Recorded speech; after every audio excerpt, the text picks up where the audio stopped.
सभी बच्चे ध्यान दें। आज हम पढ़ेंगे जब किसी आवेश को किसी वैद्युत क्षेत्र में एक बिंदु से दूसरे बिंदु तक ले जाते हैं तो उसके द्वारा कृत कार्य कितना होता है। हमारा यही टॉपिक है। किसी वैद्युत क्षेत्र में दो बिंदुओं के बीच आवेश को गति कराने पर कृत कार्य। तो सभी बच्चे ध्यान से समझेंगे। यहाँ पर कोई वैद्युत क्षेत्र है जिसमें दो पॉइंट्स हैं। सपोज करिए ये पॉइंट्स हैं ए और B.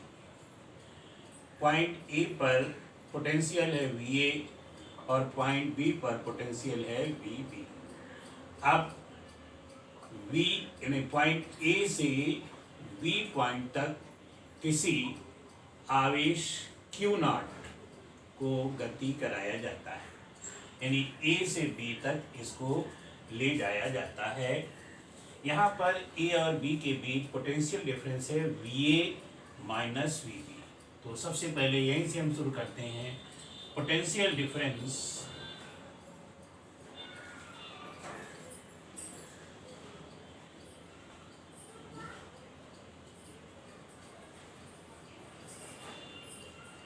VA minus VB is equal to होता है W/Q0। ये हम पिछले टर्म पर पढ़ चुके हैं।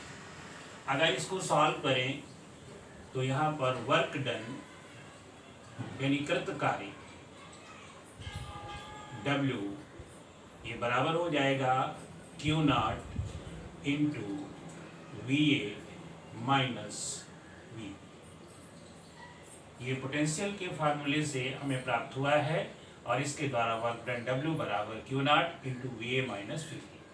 अब फिर एक बार इधर ध्यान दें। माना कोई चार्ज पार्टिकल है जिसका मास m है, चार्ज q है और वो potential difference delta V, potential difference delta V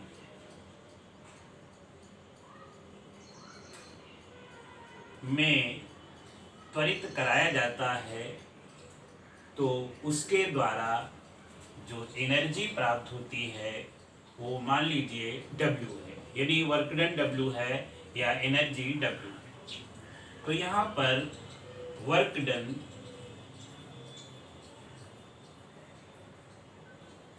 W is equal to हो जाएगा charge multiplied by potential difference delta V। ये फार्मूला हमें वर्क डन का प्राप्त होता है और सभी बच्चे जानते हैं कि total work done is the measure of energy. तो यहाँ पर मान लीजिए वो कण जिसका द्रव्यमान m है और इसके द्वारा त्वरित करने पर वो वेलोसिटी v प्राप्त करता है, यानी यहाँ पर वेलोसिटी v प्राप्त करता है। तो यहाँ पर काइनेटिक एनर्जी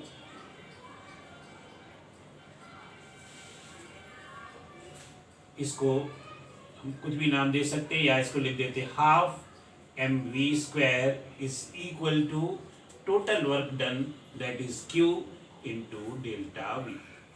यानी काइनेटिक एनर्जी किसके चार्ज और पोटेंशियल डिफरेंस के प्रोडक्ट के बराबर हो जाती है। अब यहाँ पर ये काइनेटिक एनर्जी सभी बच्चे जानते हैं। काइनेटिक एनर्जी का जो यूनिट है या मात्रक जो है वो जूल होता है। अब काइनेटिक एनर्जी का एक मात्रक इलेक्ट्रॉन वोल्ट भी होता है। तो अब यहाँ पर ध्यान दीजिए, हम इलेक्ट्रॉन वोल्ट को किस तरह से प्राप्त करेंगे। यहाँ ध्यान दीजिए, यहाँ मान लीजिए ये एनर्जी है, एनर्जी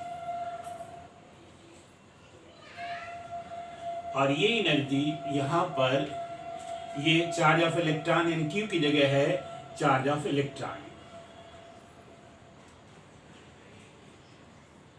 चार्ज ऑफ इलेक्ट्रॉन और into potential difference delta V की जगह हम लिख देते हैं 1 वोल्ट। यानी इलेक्ट्रॉन के द्वारा जो एनर्जी एक्वायर होगी या जो प्राप्त होगी जब वो 1 वोल्ट पोटेंशियल से एक्सेलरेट किया जाएगा उस एनर्जी को हम इलेक्ट्रॉन वोल्ट कहते हैं। यानी इसको इस तरह से इलेक्ट्रॉन वोल्ट की परिभाषा हम कर सकते हैं। इलेक्ट्रॉन वोल्ट किसी इलेक्ट्रॉन को 1 वोल्ट विभवांतर द्वारा त्वरित करने पर जो ऊर्जा प्राप्त करता है उसे 1 इलेक्ट्रॉन वोल्ट कहते हैं। इसको अंग्रेजी में भी लिख सकते हैं energy acquired by an electron when it is accelerated by 1 volt potential difference. समझ गए होंगे। यानी energy acquired by an electron when accelerated through a potential difference of 1 volt is known as 1 electron volt. सभी बच्चे समझ गए। ये परिभाषाएं सभी बच्चे याद कर लेंगे। क्यों? ये अधिकतर पूछा जाता है कि इलेक्ट्रॉन वोल्ट किसका मात्रक है। यानी सभी बच्चे समझ गए होंगे ये एनर्जी का मात्रक है। और एक बात यहाँ ध्यान कर लें कि ये इलेक्ट्रॉन वोल्ट कितने के बराबर होता है। तो यहाँ मैं आपको समझा दूं 1 इलेक्ट्रॉन वोल्ट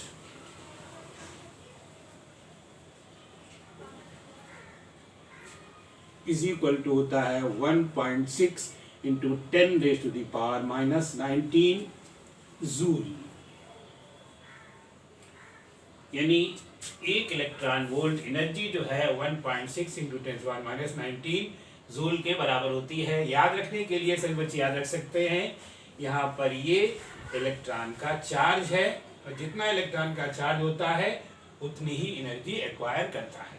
आप यहाँ से भी समझ सकते हैं जब ये 1 हो जाएगा और यहाँ Q की जगह इलेक्ट्रॉन हो जाएगा यानी चार्ज ऑफ इलेक्ट्रॉन हो जाएगा तो ये न्यूमेरिकल वैल्यू 1.6 इंटू 10⁻⁻19 जूल के बराबर हो जाती है। अब शायद सभी बच्चे इलेक्ट्रॉन वोल्ट की परिभाषा समझ गए होंगे और ये भी याद रखेंगे कि ये किसका मात्रक है, एनर्जी का मात्रक है।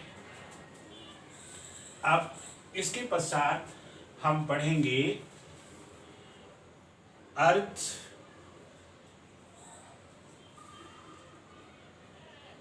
as a reference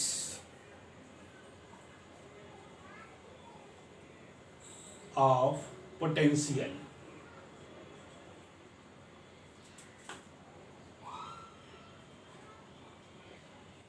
earth as a reference of potential Hindi अर्थ होगा पृथ्वी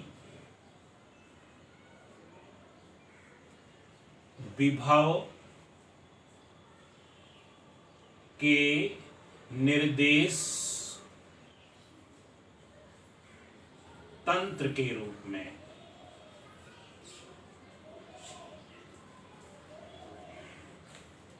अर्थ as a reference of potential.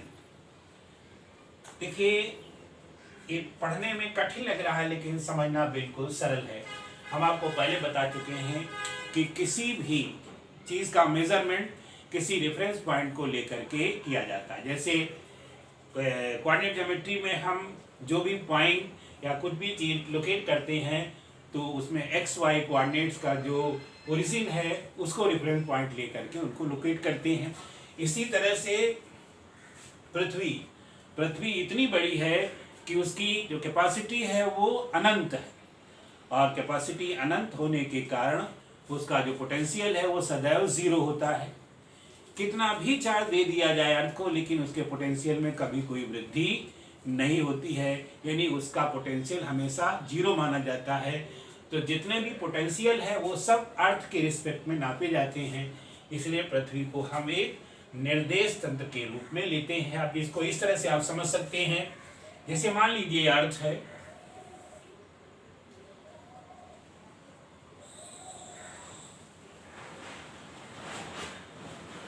पृथ्वी और यहां पर कोई पॉजिटिव चार्ज, यहां पर कोई नेगेटिव चार्ज। जब इसको पॉजिटिव चार्ज दिया जाएगा तो इसका पोटेंशियल बढ़ जाएगा यानी ऊंचा उठ जाएगा, यानी पॉजिटिव पोटेंशियल ये एक्वायर करेगा। अगर किसी तरह से इसको अर्थ से जोड़ दिया जाए तो अर्थ का ये इस पॉइंट का यानी ये चार्ज जो है वो अर्थ में चला जाएगा। अब यहाँ पॉजिटिव चार्ज है, जब चार्ज अर्थ में जाएगा तो इसको इस तरह शो करते हैं कि अर्थ से इलेक्ट्रॉन आएंगे और इलेक्ट्रॉन आने के बाद इसको उदासीन कर देंगे, यानी इसका भी पोटेंशियल जीरो हो जाएगा। इसी तरह से इस पर नेगेटिव चार्ज है। अब अगर इसको जोड़ दिया जाए तो negative charge is due to the electron, तो इसमें इलेक्ट्रॉन इस बॉडी से आएंगे और आकर अर्थ में चले जाएंगे और इसका पोटेंशियल जीरो हो जाएगा।